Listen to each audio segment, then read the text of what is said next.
जयश्री राधे आनंद आशुलिपि पत्रिका अंक 4 प्रतिलेखन संख्या 3 गति 100 शब्द प्रति मिनट। प्रारंभ करें।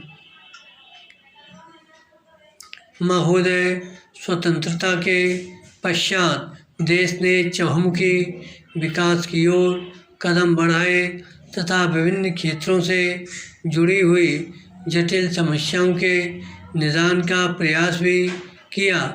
भारतीय गणतंत्र में नागरिकों को मौलिक अधिकार सुलभ हुए, समानता के अवसर प्राप्त हुए और अभिव्यक्ति की स्वतंत्रता उपलब्ध हुई। जहाँ अभिव्यक्ति की बात आती है वहाँ भारत की भाषा समस्या स्वयं ही सामने आ जाती है, क्योंकि इसका सीधा संबंध जन जन की आशाओं और आकांक्षाओं से है। भारतीय संविधान में हिंदी को राजभाषा का गौरव प्राप्त है, परंतु भारत की अन्य भाषाओं को भी संविधान द्वारा मान्यता दी गई है। इसके पीछे संविधान निर्माताओं के मन में भारतीय भावना भी विद्यमान रही, जिससे उन्होंने पारस्परिक आदान प्रदान, संपर्क और अभिव्यक्ति के माध्यम के रूप में इन भाषाओं के महत्व को समझा। पैरा सभी भारतीय भाषाएं जन गण मन से जुड़ी हुई हैं और इनका संबंध मूलतः हमारी संस्कृति से है। विराम सांस्कृतिक विरासत के रूप में ये भाषाएं अनेक धर्मों, संप्रदायों, विश्वासों और भाषाओं वाले इस देश को एकता के सूत्र में पिरोए हुए हैं।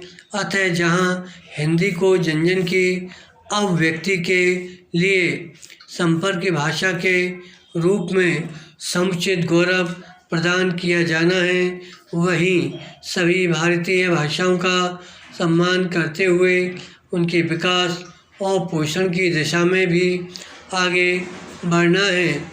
इसी उद्देश्य से संविधान निर्माताओं ने संविधान के अनुच्छेद 343 में यह व्यवस्था की है कि देवनागरी लिपि में लिखित हिंदी भारत की राजभाषा होगी।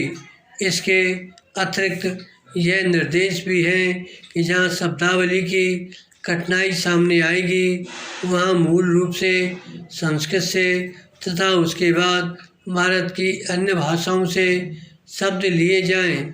इस प्रकार हिंदी को एक ऐसी सरिता का स्वरूप देने का प्रयास किया गया जिसमें विभिन्न क्षेत्रों से शब्दावली, शैली, मुहावरे आदि उसकी अभिव्यक्ति सामर्थ्य का पोषण करेंगे और भाषा की यह निर्मल धारा निरंतर प्रवाह के नए आयाम प्राप्त कर सकेगी।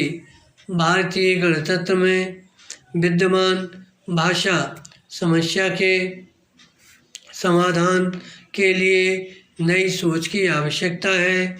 यह नई सोच एक नई भाषाई संस्कृति को जन्म देगी और हिंदी सहित भारत की सभी भाषाएं भारतीय संविधान के गौरव के अनुकूल विकसित हो सकेंगी।